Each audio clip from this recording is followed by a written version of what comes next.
A man leaves his house every morning to walk to work and passes a mental hospital surrounded by a wooden fence.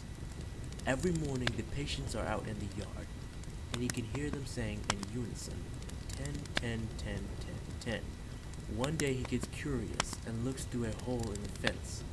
Suddenly, a stick shoots out and pokes him in the eye.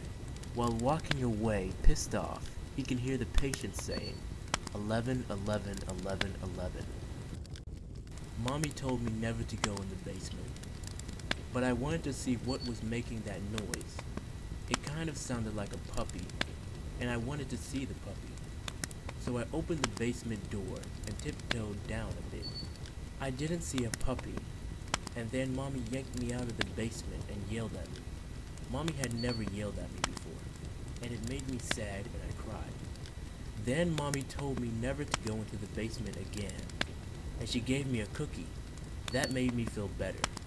So I didn't ask her why the boy in the basement was making noises like a puppy, or why he had no hands or feet. A young boy is sleeping in his bed on an unusual night. He hears footsteps outside his door and peeks out of his eyes to see what is happening. His door swings open quietly to reveal a murderer carrying the corpse of his parents. After silently propping them up on a chair, he writes something on the wall in the blood of the dead bodies. He then hides underneath the child's bed.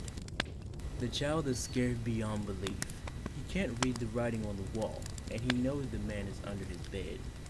Like any child, he pretends that he is asleep through the whole thing and hasn't awakened yet. He lays still as the bodies, quietly hearing the man breathe underneath his bed. An hour passes, and his eyes are adjusting more and more to the darkness.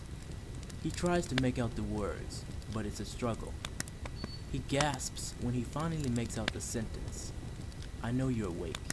He feels something shift underneath his bed.